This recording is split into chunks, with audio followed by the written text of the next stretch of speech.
Hey student, welcome one second to your online classes. बच्चों, इस वाले वीडियो में हम क्वेश्चन नंबर 1 और 2 सॉल्व करेंगे एक्सरसाइज 12 का।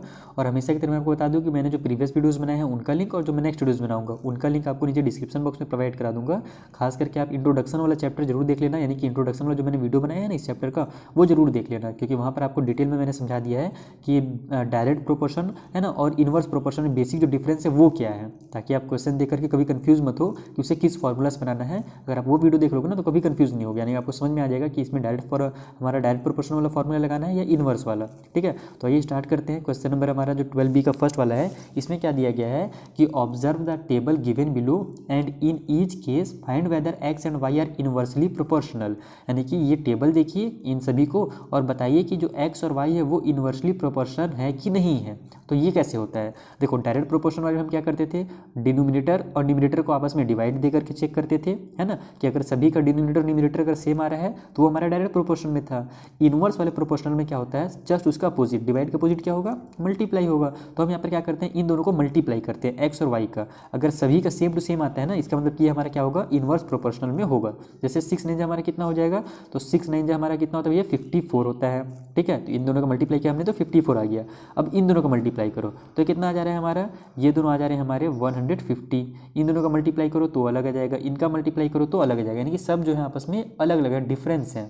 इसका मतलब क्या हुआ, ये जो हमारा आंसर है ना, ये जो हमारा टेबल दिया हुआ है इसमें एक्स और वाई इनवर्सली प्रोपोर्शनल नहीं है। अगला देखो, यहाँ पर अभी इसको मैं सॉल्व करने बता दूंगा कॉपी में आपको कैसे लिखना है। पहले आप यहाँ पर ध्यान दो, ये क्वेश्चन में यहाँ पर हमें क्या दिया हुआ है कि 5/18 है, 9/10 है, 15/6 है, सभी का मल्टीप्लाई करके देखेंगे। 18 5 कितना होता है, 90 होता है, 9 10 कितना होता है, 90 होता है, 15 6 कितना होता है, 90 होता है, 3 3 9 हो जाएगा और 0 लग जाएगा, यानी कि 33 भी 90 हो जाएगा और 45 2 भी 90 हो जाएगा। तो सभी का जो मल्टीप्लीकेशन निकल रहा है वो क्या निकल रहा है, सेम टू सेम निकल रहा है। समझाया? इसका मतलब ये जो है ना हमारा ये जो टेबल है यहाँ पर एक्स और वाई क्या है, इनवर्सली प्रोपोर्शनल में है। उस तरीके से अब इसमें चेक कर लो, 9 4 36 होता है, 12 3 भी 36 होता है। चलो ये तो ठीक है। उसके बाद 9 6 कितना हो जाता है, तो 54 हो जाता है। तो ये तो अलग हो गया, ये दोनों तो सेम निकले थे लेकिन ये दोनों हमारा 54 आ गया, अलग आ गया। उसी तरीके से 36 हो जाए 36 हो जाएगा, तो ये भी क्या हो जाएगा, अलग हो जाएगा। यानी कि सभी के जो मल्टीप्लीकेशन है केवल इन दोनों के सेम है, इन दोनों के अलग अलग है। तो पूरे के पूरे अगर सेम रहेंगे तभी क्या होगा, हमारा इनवर्सली प्रोपोर्शनल कहलाएगा। अगर एक भी अलग हो जाता है ना, मान लो 3 टोक अगर सेम टू सेम आ जाता है और एक जो है हमारा, अच्छा ये तो सेम आ ही गया ना,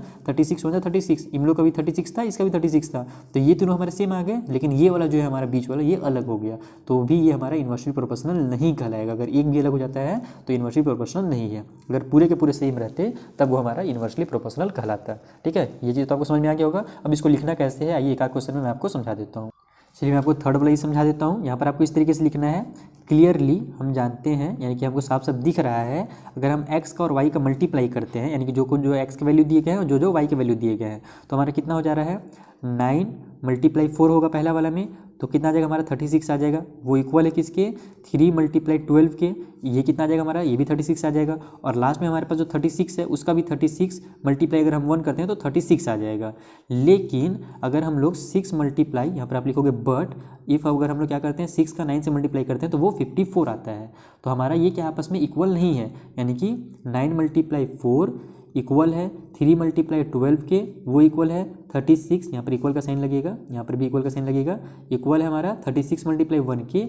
लेकिन ये सभी जो है इक्वल नहीं है 6 × 9 के, इसीलिए ये जो हमारा है ना ये इनवर्सली प्रोपोर्शन में नहीं रहेगा। यहाँ पर हम लिख लेंगे, इसलिए इसको इसलिए का साइन कहा जाता है। So x and Y are not inversely proportional. ठीक है, इनवर्सली प्रोपोर्शनल इस तरीके से आपको लिख लेना है। जहाँ पर इक्वल रहे तो सभी में केवल इक्वल इक्वल का लगा लेना है। जैसे कि हमारा 2 नंबर जो था सभी में इक्वल इक्वल आया था ना, तो वहाँ पर हमारा पूरा कितना था, 5/18 था, तो 5/18 है ना, 5 × 18 इक्वल में लिखना, 9 × 10 इक्वल में लिखना, 15 × 6 है ना, उसके बाद फिर लिखना 3 × 30, फिर इक्वल का साइन लगा के लिखना 45 × 2, तो वो सब कितने हो जाएंगे टोटल, तो सभी का इक्वल में आ जाएगा 90। तो लिख देना है कि so x and Y are inversely proportional, जो एक्स और वाई है वो हमारे इनवर्सली प्रोपोर्शनल है। इस तरीके से आपको लिखना है। अगर आपको समझ में आ गया कैसे लिखना, कैसे इसको कॉपी में, बस आपको आंसर तो समझ में आ ही गया था कि होता क्या है इनवर्सली प्रोपोर्शनल, अब आपको लिखना भी समझ में आ गया है। आइए जो क्वेश्चन नंबर 2 है अब हम उसमें चलते हैं।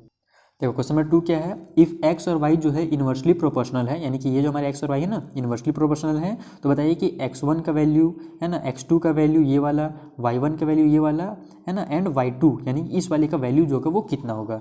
तो हमारा ये क्या है, इन्वर्सली प्रोपोर्शनल है, इसका मतलब क्या हुआ कि इन दोनों का जो मल्टीप्लाई निकलेगा, यहाँ पर देखो डिनोमिनेटर न्यूमरेटर दोनों दिए हुए ना, इनकी एक्स वैल्यू भी दिया हुआ है, वाई का वैल्यू भी दिया हुआ है, तो इन दोनों का जो मल्टीप्लाई निकलेगा वो सभी इनका मल्टीप्लाई के बराबर होगा। इन्वर्सली प्रोपोर्शनल का मतलब यही होता है। चलिए इसको सॉल्व कैसे करना है आपको वो सिखाते हैं। सबसे पहले आपको ऐसे लिख लेना है कि एक्स और वाई जो है इन्वर्सली प्रोपोर्शनल में है, इसलिए यानी कि हमारा 8 मल्टीप्लाई y1 जो होगा वो इक्वल होगा x1 मल्टीप्लाई 4k, यानी कहाँ से मैं ये सब लिख रहा हूँ, जो टेबल दिया हुआ है ना उसी से उतार लेना आपको। 8 ऊपर में x की जगह में था, y की जगह में हमारे पास क्या है y1 दिया हुआ है, तो वहाँ पर मल्टीप्लाई में y हो जाएगा। इक्वल को सेट साइन लगाना, फिर x1 दिया हुआ था तो x1 नीचे में से क्या है 4 है तो मल्टीप्लाई 4 कर लो, वो किसके इक्वल होगा, तो वो इक्वल होगा हमारा 16 मल्टीप्लाई 5 के। अगला जो हमारा नंबर था वो क्या था 16 और नीचे y का वैल्यू था 5, वो किसके इक्वल होगा, तो x2 और नीचे में 2 दिया है तो 2 के, और फिर वो लास्ट में इक्वल होगा 80 और नीचे 2 नहीं लिखना था, ये हमारा लगता है डायरेक्ट प्रोपोर्शनल वाला मुझे आदत हो गया है ना नीचे डिवाइड में लिखने का, यहाँ पर हमको मल्टीप्लाई करना है। इन्वर्स वाले में ध्यान रखना कि मल्टीप्लाई होता है, ठीक। बेसिक वाला आप जो वीडियो मैंने बनाया है ना डिफरेंस वाला कौन, यानी कि जिसको आप कह लो इंट्रोडक्शन चैप्टर इस वाले चैप्टर का, वो आप जरूर देख लेना। तो हो जाएगा हमारा x2 मल्टीप्लाई 2 और इक्वल हो जाएगा वो 80 मल्टीप्लाई y2 के, इस तरीके से, ठीक है। अब हमको क्या करना है, सबसे पहले तो यहाँ पर आप चाहो तो x1 का निकाल सकते हो, y1 का, जिसका भी आपको निकालना है उसका निकालो, तो हम लोग लाइन से निकालेंगे, ठीक है। जैसे हमको क्वेश्चन में x1 का बोला है ना सबसे पहले निकालने का, तो हम x1 का निकाल लेते हैं, यानी कि हम लिखेंगे यहाँ पर x1 मल्टीप्लाई 4 जो होगा वो इक्वल होगा 16 मल्टीप्लाई 5 के, यहीं से हमारा सब वैल्यू निकलेगा ना। देखो 16 और 5 जो दिया हुआ है ना, क्योंकि दोनों दिया हुआ था ऊपर नीचे x और y का दोनों का वैल्यू दिया है, तो इसी का यूज़ कर करके हमको पूरे का वैल्यू निकालना है। तो अब यहाँ से हमको x1 का निकालना है तो 4 को इधर ट्रांसफर कर देंगे, तो x1 इक्वल टू कितना हो जाएगा 16 मल्टीप्लाई में 5 और डिवाइड में ये 4 जाकर के इधर डिवाइड में हो जाएगा क्योंकि इधर मल्टीप्लाई में था, तो 4 1 जा 4, 4 4 जा 16 हो गया, तो यहाँ से x1 इक्वल टू हमारा कितना निकल गया 4 5 जा 20 निकल गया, तो ये हो गया हमारा x1 का वैल्यू। उसी तरीके से आपको क्या करना है x2 का वैल्यू निकालना है, तो x2 वाला कहाँ पर है, यहाँ पर बना हुआ है ना, तो हम इस तरीके से लिख लेंगे कि x2 मल्टीप्लाई जो 2 है वो इक्वल किसके होगा, वो होगा 16 मल्टीप्लाई 5 के, सभी आपस में क्योंकि इक्वल है तो ये भी हमारा जो होगा इक्वल होगा इसके, तो यहाँ से x2 का वैल्यू निकालना है, तो x2 इक्वल टू 16 मल्टीप्लाई 5 और ये जो 2 है इधर आकर के डिवाइड में हो जाएगा। देखो कितना सिंपल है, 2 1 जा 2, 2 8 जा 16, तो x2 हमारा कितना निकल गया 8 5 जा 40, ये हमारा x2 का वैल्यू निकल गया। उसी तरीके से y1 का आपको निकाल लेना है, तो y1 के लिए हमारा 8 मल्टीप्लाई y1 लिखा हुआ है, तो हम इस तरीके से उतार लेंगे उसको, 8 मल्टीप्लाई y1 जो है वो इक्वल होगा 16 मल्टीप्लाई 5 के। देखो सभी में इसका यूज़ करना है तभी हमारा आंसर अच्छे से निकल जाएगा। अब चाहो तो यहाँ पर अब इसका वैल्यू यूज़ कर सकते हो, जैसे यहाँ पर हमारा देखो x2 को 40 आ गया ना, तो आप इसको 8 मल्टीप्लाई y1 लिखना और यहाँ पर 40 मल्टीप्लाई 4 लिखना, तो भी आपका देखना आंसर सेम टू सेम ही आएगा। अगर आप इसका यूज़ करते हो तो भी वही आंसर आएगा और इसका यूज़ करते हो तो भी वही आंसर आएगा।